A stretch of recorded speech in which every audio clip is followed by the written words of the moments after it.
a little bit about medical diagnostics, and then the research that's going on at KGI in diagnostics, and then a little bit about the class. So, we'll start with the case study. Well, I mean, you don't have to get personal, but who has waited for lab results to come back, and do you want to tell us about it?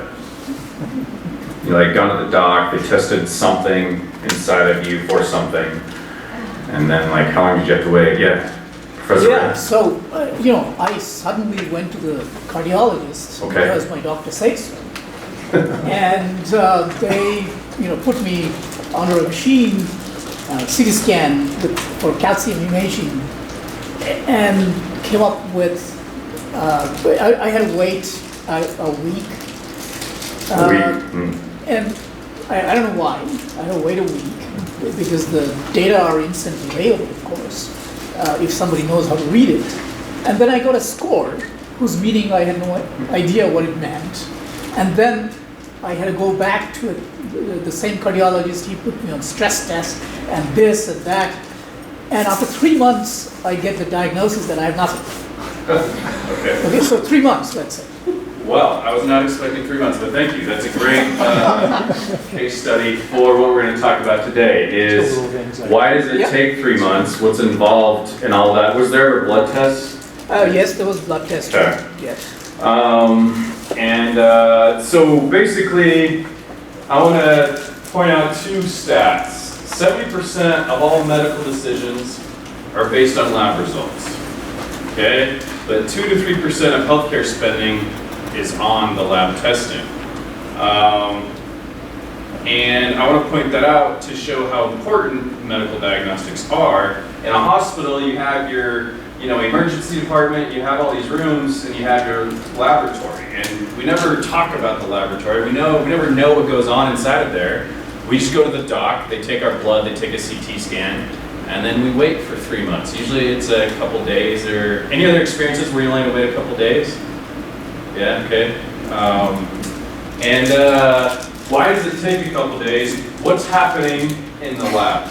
So that's what medical diagnostics is. It's the diagnostic side of healthcare. So I would appreciate it if diagnosticians, I don't know if that's a word, if we got paid more, but such as like all the money goes to the drugs, as you just had your lecture on drug pricing and things. It all goes to the drugs and the docs, and then 2 to 3% goes to the diagnosticians. So it's basically detective work. We're trying to answer these questions. Where is the infection located? All right, is it in the CSF, the cerebrospinal fluid? Is it in the blood, the urine, the respiratory tract, the digestive tract? What pathogen caused the infection? What gene is responsible for the disease, or what protein is responsible? Is it a malignant tumor or a benign tumor? What kind of cancer? What stage is the cancer in? So there's this whole litany of questions that we need to answer, and the answers to these questions then determine the treatment decisions that the doctor prescribes and does. Now, we can't see the pathogen causing the infection, all right, with our naked eyes. There's 2 basic, kind of big ways that we take one bacteria or one gene and amplify it. If it's a host cell, we'll culture it, okay, and 1 cell will turn into 2 cells and then 4 cells until we get colonies on a plate, which you've probably seen in one of your biology classes. Those are not individual bacterial cells, those are bacterial colonies, which are millions, billions of cells. And then if you're not going to take a cell and turn it into a billion cells, another choice you have is taking DNA and taking 1 piece of DNA and turning that into a billion pieces of DNA, and then you can see it and you know which gene you have, for example. You can do this with proteins as well, or other biomarkers. You want to take a small amount and amplify into a large amount so that we can actually see them. Let me show a video.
Okay, so this guy's trying to figure out, his mission is to identify which pathogen caused the infection. You see him smelling his plate. Like, that's real life. I visited a lab a few years ago. We were working on some gonorrhea diagnostics, and yeah, that's what they do for gonorrhea. I mean, it's not the gold standard, but that's what the lab techs do. Is they can differentiate the different types just by sniffing it. And so, yeah, that's actually a real thing. It's diagnostics is not a perfect, like, logical, mathematical operation. There's many different methods. There's staining, there's colors, there's differential plates, and one of the methods is the sense of smell.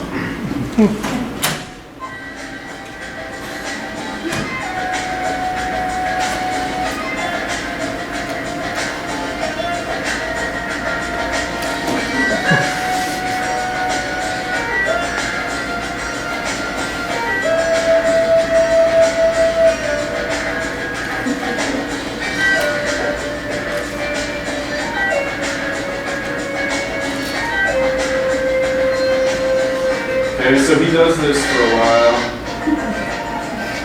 Time's going. We're at 30 hours now.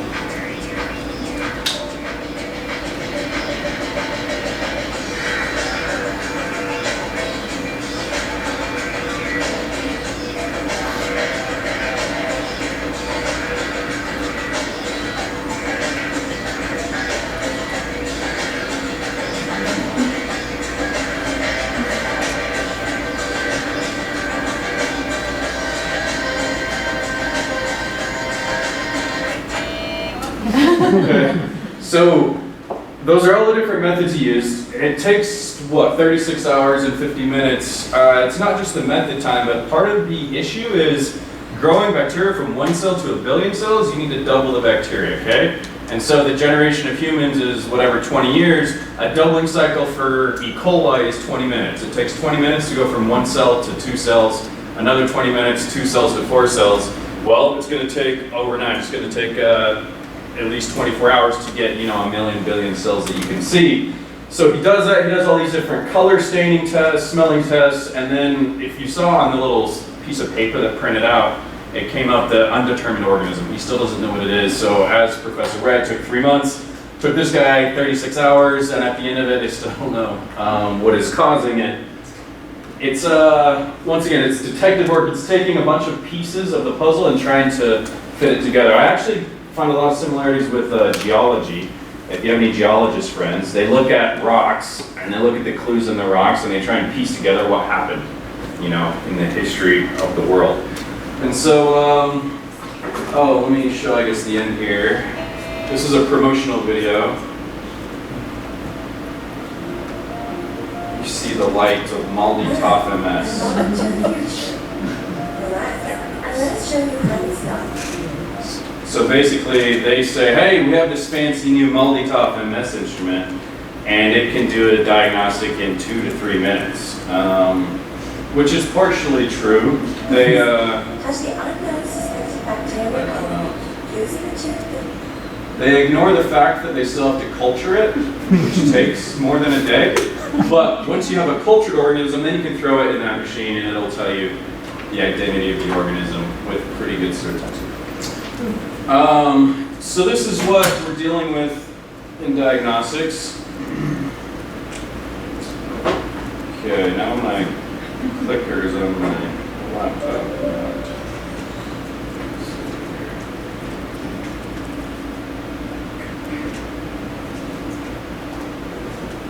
Okay, got it.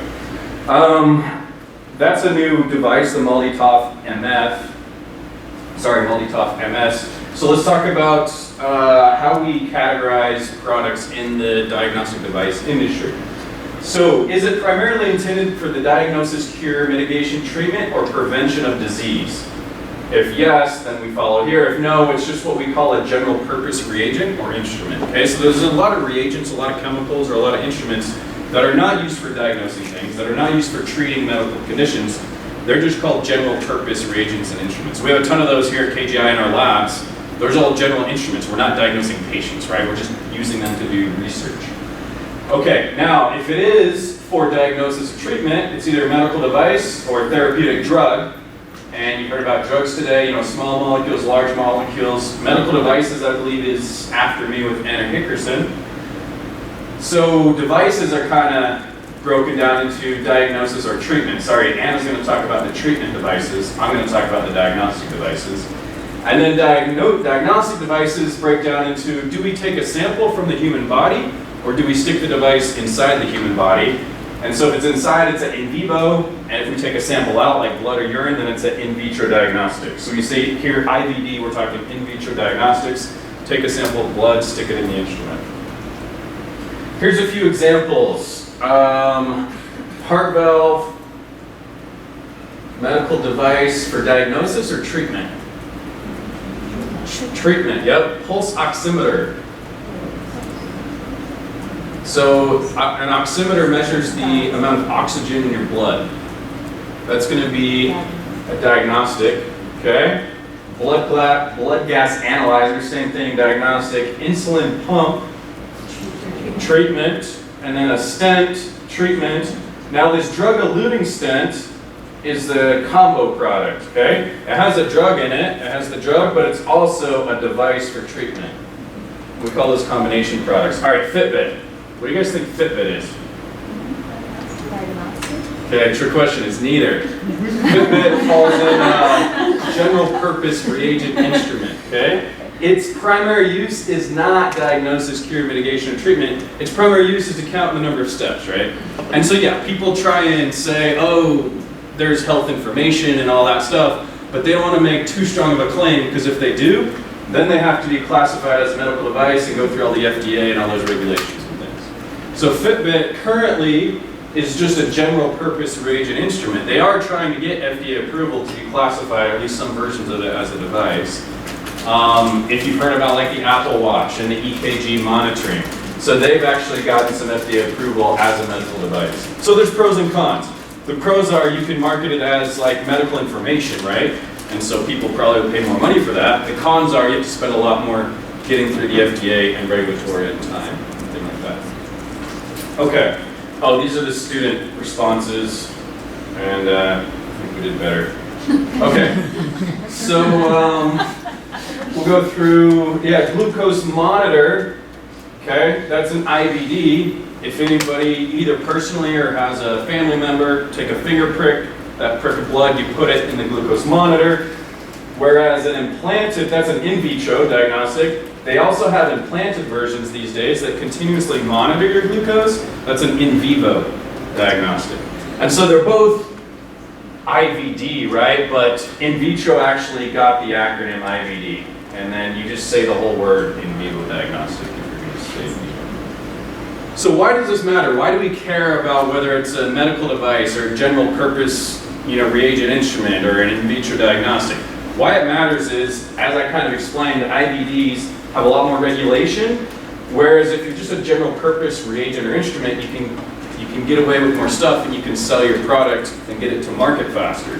However, there's problems with that. So 23andMe, all right? You have some saliva, you ship it out, you wait, I don't know, I've never done it, a week or two, and then they tell you, your health and your ancestry. Well, in 2015, they started marketing health information, like, hey, you have higher risk for, this cancer or Parkinson's or whatever it may be. FDA sent them a warning letter. Hey, you are a general purpose reagent instrument. You are not a medical device. You can't market this as a diagnostic.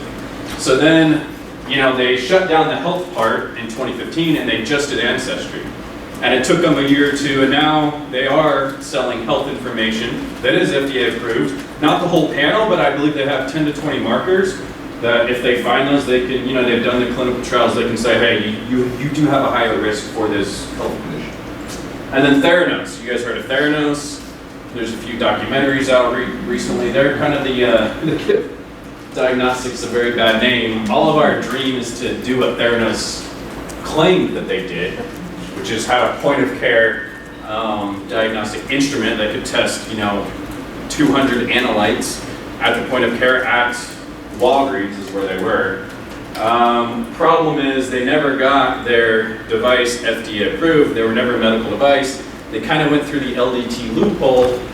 You would go to Walgreens and they would take your finger prick and then they would ship it to a Theranos lab in San Francisco under the LDT loophole. Anyways, the FDA shut them down too, and I don't know if you know the story, but she was valued at $8 billion and now she came crashing down and she's in a bunch of lawsuits and lost everything. And so this is why it matters whether you're a medical device or a general purpose reagent or instrument. It's for the safety and efficacy, and the FDA ensures that patients are not, using diagnostic devices that have not been proven to work. So there's a whole host of diagnostic kind of fields here. Clinical chemistry. This is when you go for your annual checkup, your physical. They take your blood. He runs a whole battery of tests, cholesterol, lipids, glucose, stuff like that. There's microbiology, virology, so when you have an infection, a blood infection, a urine infection, bladder infection, it's manifested in your urine, or urinary tract infection, or hepatitis, HIV, things like that. Okay, we've got cytology, analyzing cells, molecular pathology, things like that. I'm just going to go over one example of kind of a diagnostic process. And real quick, clinical microbiology, you've got bacteria, viruses, fungi, parasites. The reason that there's so many tests that you have to do is all you know is the patient's symptoms, right? They're like, oh, I have a cold, or I'm sick. But you don't know whether it's a bacteria, you don't know whether it's a virus, you don't know whether it's a fungi, parasites. Yeah, there's some empiric data that doctors can use to correlate symptoms to what type of pathogen. But ultimately, you don't know until you test it, which is why you have to run so many tests to put the puzzle together. Here's an example. As I talked about, you can culture, which takes a day at least, and you can culture in what we call differential media, where the bacteria will secrete different colored molecules depending on what kind of bacteria they are.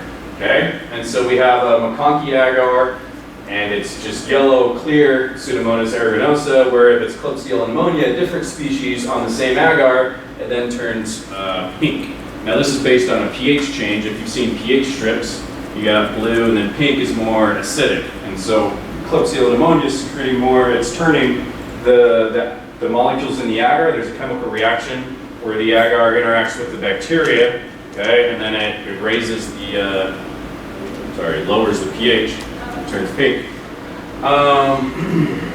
All right, so the example I want to go over is sepsis. All right, so when you have a blood infection or a bloodstream infection, there's bacteria in your blood, and manifests as sepsis, which is an inflammatory response to the bacteria in your blood. It's a very serious issue. Every hour of delayed treatment results in a 7.6% increase in mortality. All right, so we can deal with, an ear infection. We can deal with a urinary tract infection. Those aren't usually serious enough issues, but blood infections, people die, 8% more likelihood of dying every hour of delayed treatment. So what you usually do when you have a bacterial infection is you're prescribed antibiotics, and you take those antibiotics, which then kill the bacteria. When I say delayed treatment, what I mean here is like time to effective antibiotics. When you first go to the doctor with symptoms, they don't know which bacteria is responsible for your infection, so they just prescribe either a cocktail of antibiotics or they prescribe the antibiotic that they think is most likely to work. And the reason they do this is you can't wait 2 or 3 days for the result to come back, right? Your bladder's on fire, or you have a blood infection, you need an antibiotic. And so they give you one based on, empirical or historical data. In Los Angeles County, 94% of the time when it's a blood infection, it's this bacteria, so I'm gonna give you this antibiotic. Well, what about the 6% of the time that it doesn't work? Okay, then you start having these delays in treatment and the increased mortality. So they give you an antibiotic let me show the timeline here. They give you an antibiotic. While they give you the antibiotic, they draw a blood culture. So they put your blood in a culture bottle and start growing it, and that takes at least 15 hours, after which you can get a culture positive result, meaning, hey, you did have bacteria in your blood. Okay, that's what culture positive means. We don't know what kind, but we know you have a blood infection. Then it's another 36 hours, as you saw in the video, to do the pathogen identification. The reason pathogen identification is important is each antibiotic is tied to a pathogen, all right? So antibiotic F won't work for pathogen B. They need to line up. And so they need to ID the pathogen so they know which antibiotic will kill that bacteria. And then another 11 hours for an antimicrobial susceptibility result. All right? Even if they know the pathogen, sometimes that pathogen is still resistant to the antibiotic. All right? So they need to do a susceptibility report, which is basically testing, we know the bacteria, we know it's E. coli. All right, now the new question is E. coli susceptible to ciprofloxacin? Will ciprofloxacin, this antibiotic, kill E. coli, or do we need to use a different antibiotic? Oh no, that's the stuff. Okay. Here's some instruments that will do all that within, 2 or 3 days. Here's some new methods that are coming out that are based on detecting genes for resistance markers. I'm not going to go into that. And what we teach in the class is how to develop these diagnostic systems that will detect pathogens and then detect which antibiotic will work for that infection. Here's a quote by a former R&D guy. But basically, developing diagnostic systems, it's an interdisciplinary effort. It's about 30% chemistry, 30% hardware engineering, and then 30% software, and 10% luck. Now, question for you. If I have chemistry, hardware, software, what do you think is going to drive all the revenue and the profits? The chemistry, the hardware, or the software? I heard some software, which makes sense, right? Like Facebook, Amazon, those are all trillion-dollar companies. Apple, $1 trillion. What'd you say? Hardware. Hardware, okay. Any votes for chemistry? Consumables. Yeah, so the business guy, yeah, consumables wins out here. It's like a razor and a razor blade, all right? The razor is the hardware, okay? At least for diagnostics, that's the analogy. The razor is the hardware, the thing that is fixed. You only have to buy it once. And then the razor blades is the assay reagents and the consumables. You've got to keep buying those reagents and consumables every time you're in the test. The software is not super complicated software, and so it's pretty much free. You just hire a software engineer and he can do whatever you need.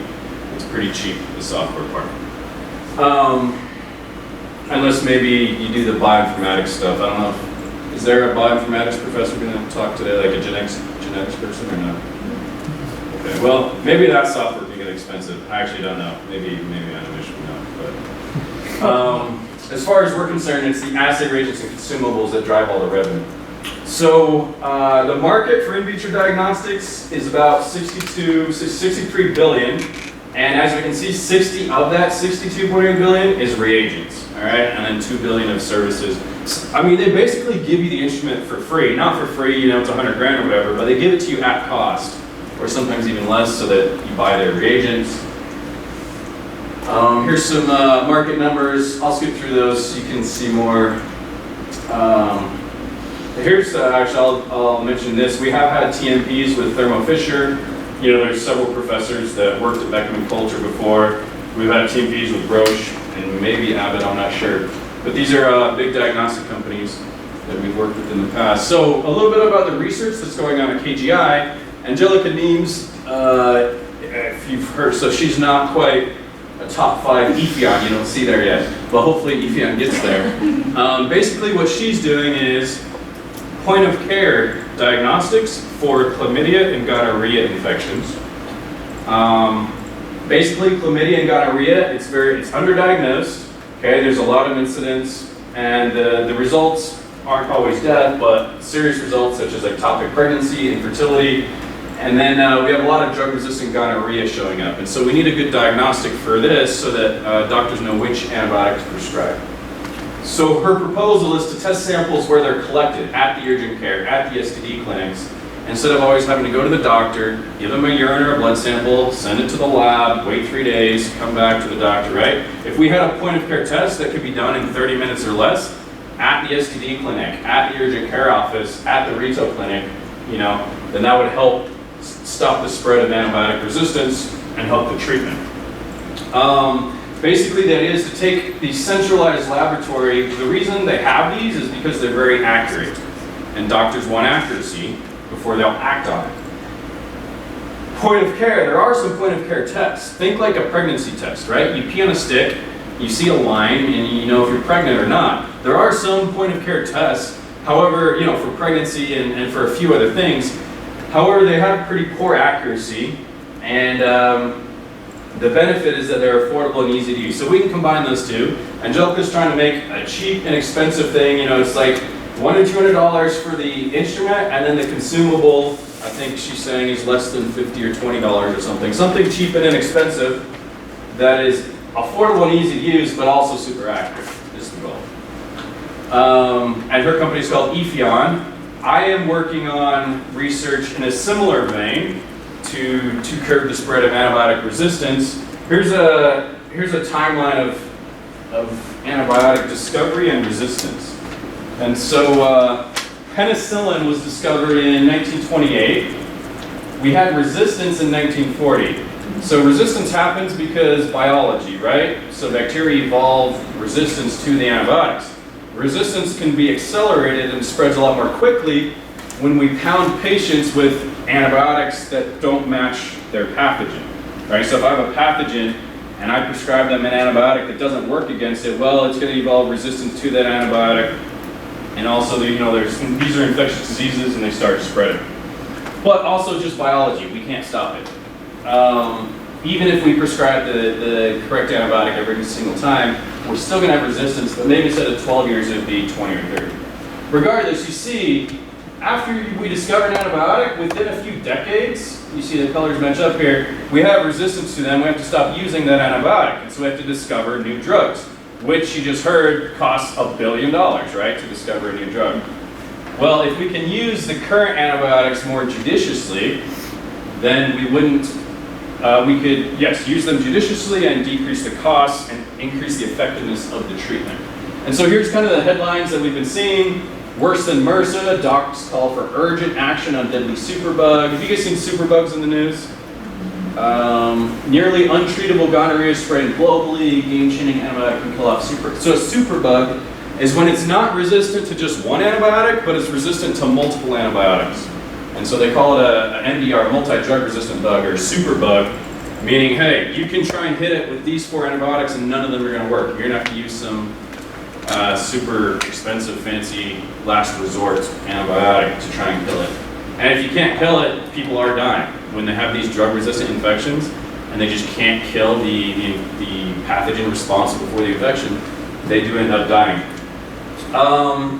As a comparison to cancer, currently cancer kills about 8.2 million people per year in the US.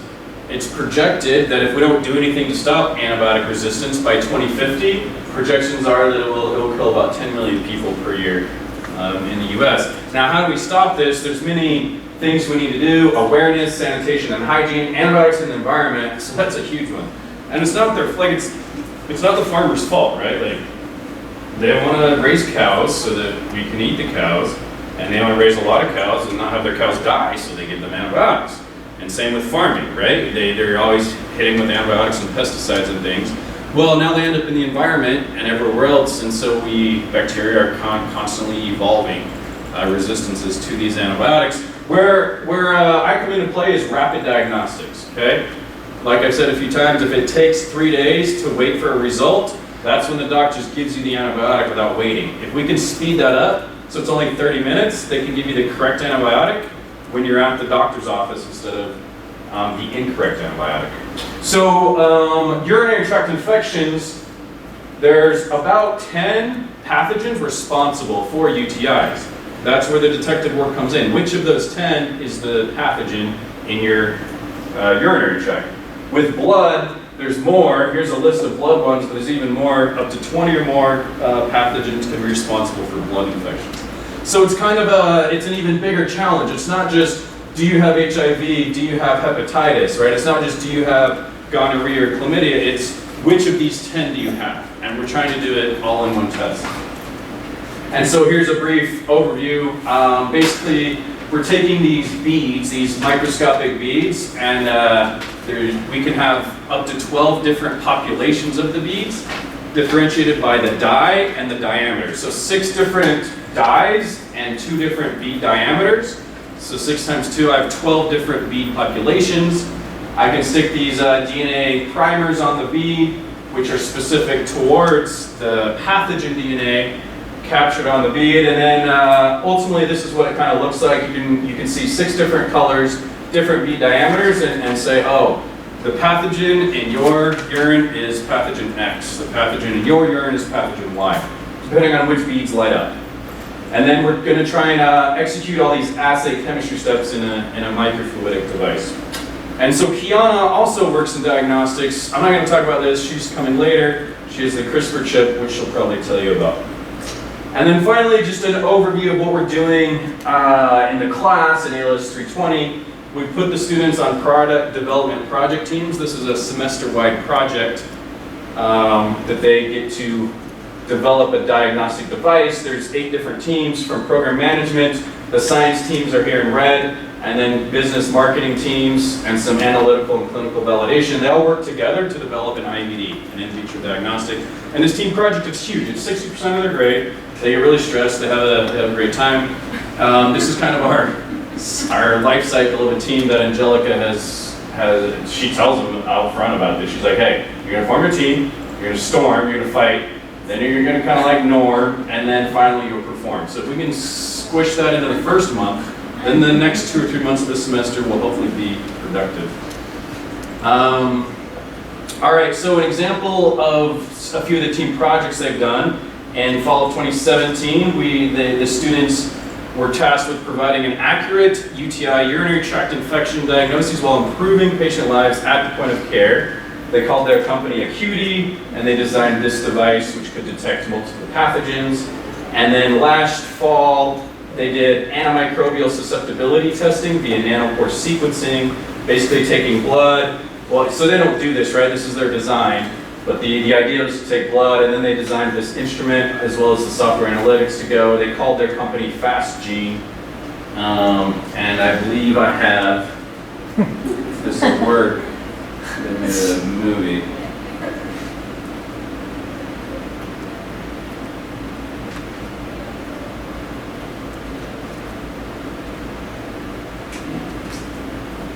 Not gonna work. Okay, I'll just take some questions then. Any questions on diagnostics?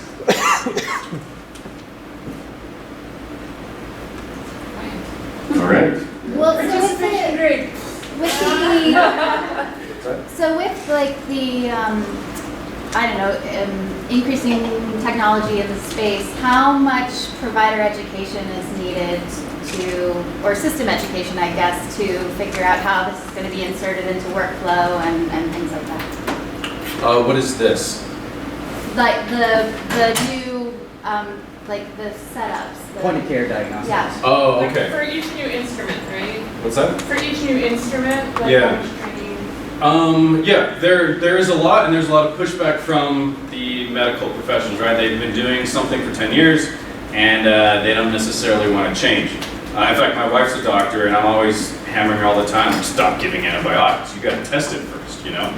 She's like, but my patient is sick. Anyway, so I understand their And the patient incentives. is asking for the Yeah, and the patient wants it. And so it's not just the medical professionals, it's also like the lay public, right? Like, hey, only take antibiotics if it's really serious. But yes, there's a lot of pushback from that as far as how to do it. Well, Angelica's going to have to do it in the next few years. That's her goal, is to get people to actually use her point of care device.